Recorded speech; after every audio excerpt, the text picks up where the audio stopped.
All right, DJing with your phone. Let's get started. Number one is going to be connectability. Now, Apple had the great idea to take away the headphone jack. When I first started started DJing, you could plug a controller into one end, plug a audio cable out of the other end, and there you go. You could DJ. That is not the case anymore. We are limited to one port.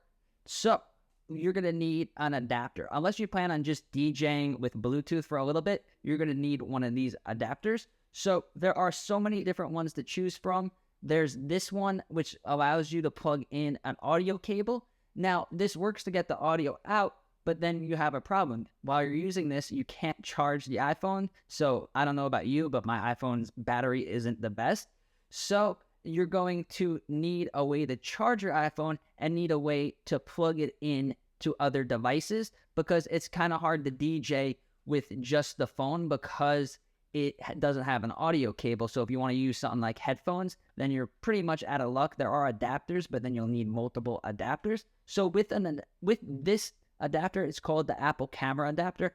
I'll put the link in down below, but this is a necessary item if you plan on DJing with your iPhone. And how it works is you plug it into the iPhone here, and then almost all of the DJ controllers are going to come with a regular USB. So now you could plug the regular USB in, and then you can be charging the iPhone.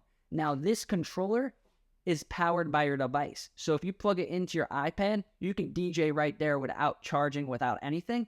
But with your phone, because your phone has a smaller battery, then it is not going to be powerful enough to power the controller. So this controller, Numark DJ to Go To Touch, and other controllers that are powered by your device will simply not work unless your phone is charging while you're using the controller. So make sure, if you plan on DJing with the phone, to have these adapters.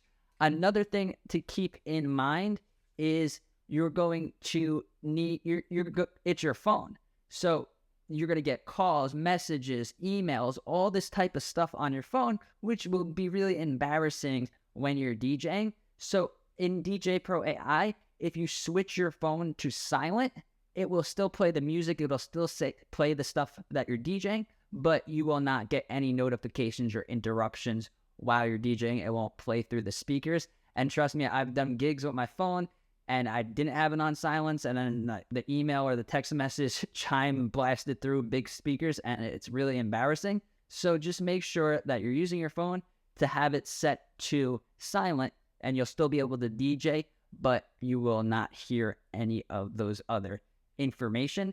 Another thing is you're going to need a stand. So yeah, you could DJ like this, but it kind of looks like you're playing Nintendo, and it kind of gets old, and it doesn't really look professional.